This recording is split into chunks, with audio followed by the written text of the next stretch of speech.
모과 칼슘, 철분 등의 무기질 풍부한 알칼리성 식품, 소화 촉진과 감기에도 탁월한 효과.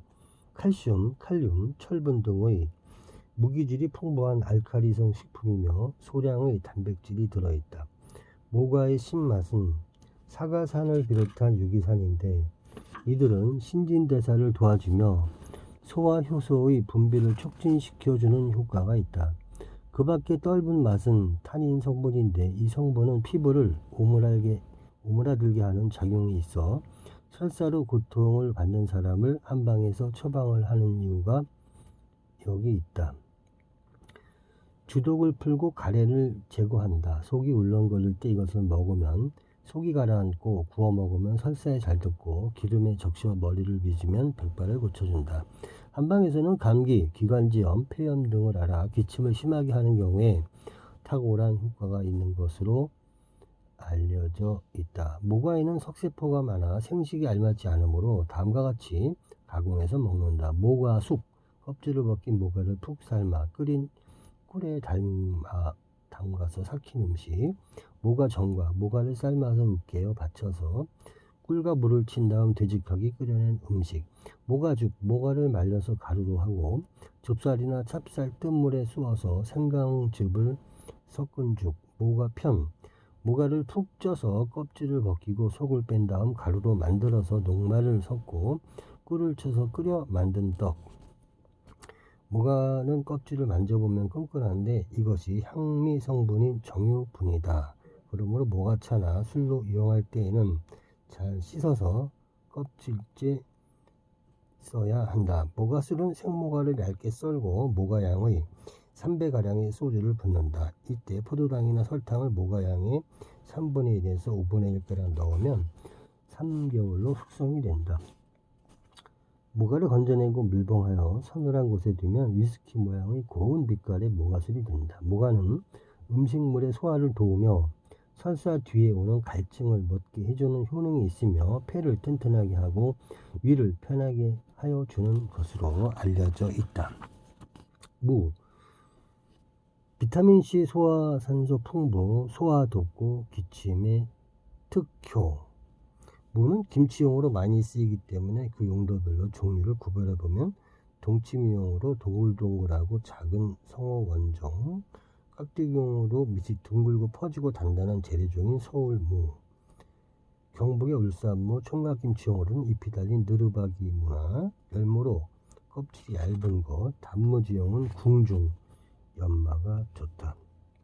옛부터 무는 기침에 특효가 있는 것으로 알려져 있다. 다른 성분에 의한 효과보다 무가 가지고 있는 우수한 수분과 많은 비타민C가 기침을 멎게 하는데 작용한 것으로 보아야 할 것이다. 무는 몸매가 곱고 빛깔이 흰 것이 좋다. 무청이 달려있는 것이 싱싱하고 좋다.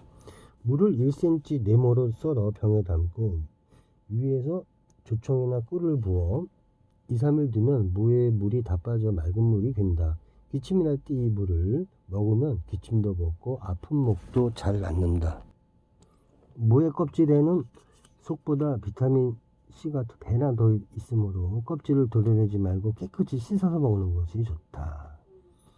무의 효소로는 전분분해 효소인 아밀라제, 디아스타제가 가장 많고 산화효소를 분해해서 암모니아를 만드는 효소, 체내에서 생기는 해로운 가산화수소를 물과 산소로 분해하는 카탈라제라는 효소 등 생리적으로 중요한 작용을 하는 효소가 매우 많다.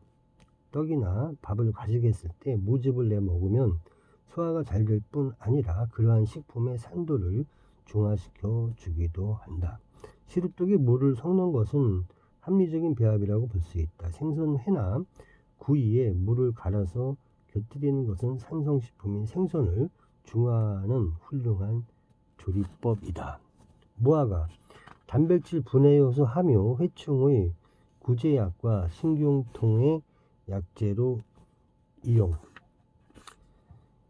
고기에 재워두면 단백질 분해가 일어나 연해지고 맛도 좋아지는데 미리 처리를 해야지 불에 고기를 올려놓고 뿌려보았자 별로 효과가 없는 것이다. 열매의 암자색 색깔은 안토치안이라는 성분이나 비타민과는 관계가 없는 것으로 영향이 되는 성분은 아니다. 껍질 벗긴 무화과를 유황, 훈중, 밀폐실 안에서 과일 10kg에 30g의 황을 태워 15에서 30분간 처리한 다음은 60도가량의 열풍으로 건조시킨다. 곶감을 만들 때 요령으로 매만지면 표면에 하얀 분이 핀 건가가 된다. 하얀 가루는 포도당, 과당과 만닛이라는 성분이다. 문어, 독특한 맛을 내는 타우린 성분 함유. 맛은 있으나 소화가 잘 안되는 것이 흠. 문어는 대개 날 것으로 먹지 않고 익혀서 먹거나 말려서 먹는다. 문어를 삶으면 붉은 빛이 되는데 그것은 문어가 삶아지면서 육조직에서 염기성 물질이 국물에 녹아나와 용액이 알칼리성으로 되어 색소포에서 포도주색의 색소와 같은 온모크롬이 녹아나와 문어가 물들기 때문이다. 문어의 살은 단단해서 씹는 맛은 있으나 소화가 잘 안되는 것이 흠이다. 문어가 다른 식품보다 민간요법으로 이용되는 것이 드문 것도 그러한 이유가 아닌가 생각된다. 중국식 강장 보혈 요리로 다음과 같은 것이 있다. 문어와 돼지고기와 연근을 함께 고아서 그 국물을 마시는 것이다. 문어의 먹물은 주성분인 멜라닌 색소의 한 가지인데 중성이며 알칼리성의 도구나 pH 4 이하의 산성에는 침전이 된다. 문어는 생선 초밥이나 회로도 많이 이용된다. 문어 백숙, 토막친 생문어를 끓는 물에 넣어 슬쩍 데친 술안주, 문어 숙회, 생문어를 슬쩍 데쳐 초고추장에 찍어 먹도록 만든 회, 문어 우림, 예식이나 잔치 때 마른 문어의 발을 여러 모양으로 오려서 보기 좋게 꿰어 꾸며 놓은 것인데 문어조라고도 한다. 문어장아찌, 생문어를 약간 데쳐 썰어서 고기와 함께 양념하여 장에 졸인 반찬 등 술안주와 반찬에도 이용되고 있다. 우리나라에는 문어, 백문어, 피문어 등이 잡히는데 문어의 난소가 성숙할 때 맛이 제일 좋다. 난소는 영양이 좋을 뿐 아니라 맛도 일품이다. 미꾸라지, 양질의 단백질, 칼슘, 비타민 다량 함유, 가을철에 제맛나는 우수한 강장식품. 여름 내내 더위에 시달린 몸에 원기를 불어넣는 식품으로는 추어탕을 추천할 만하다. 봄에는 산란기를 앞두고 먹이를 많이 먹고 살쪄 기름기가 올라 맛이 좋아진다. 따라서 추어탕은 늦여름과 가을에 제맛이 난다. 비타민 A와 D는 알과 난소에 특히 많이 들어있다. 비타민 A가 부족하면 피부가 거칠어지고 병에 대한 저항성이 약해지며 야맹증이 나타나기도 한다. 발육기의 어린이들은 비타민 A가 부족하면 성장 장애를 일으킨다. 비타민 D는 뼈의 형성에 중요한 구실을 한다. 추어탕은 미꾸라지의 내장까지 함께 끓여서 조리하기 때문에 비타민 A와 D의 손실이 없다. 미꾸라지의 뼈까지 먹는 추어탕은 칼슘이 부족되기 쉬운 우리의 식생활에서 중요한 무기질의 공급원이 되기도 한다. 미꾸라지는 굵은 것이 맛이 좋은 상품이고 추어탕의 비결은 비린내를 잘 없애는 것이다.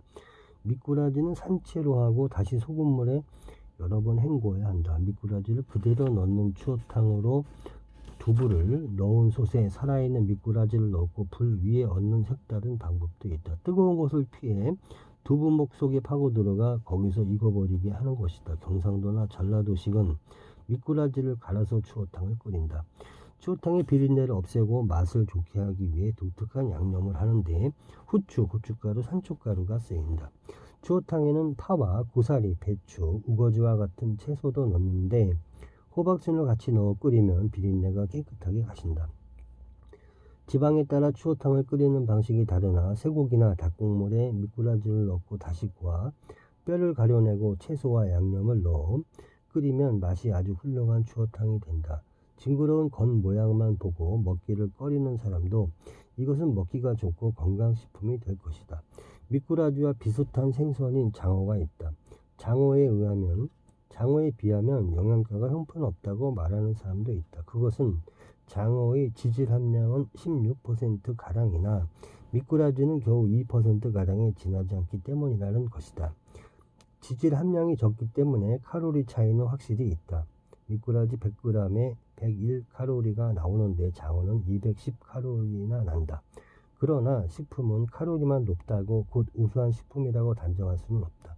미꾸라지는 장어보다 단백질과 회분, 특히 칼슘과 철분 그리고 비타민 B2가 훨씬 많이 들어있다.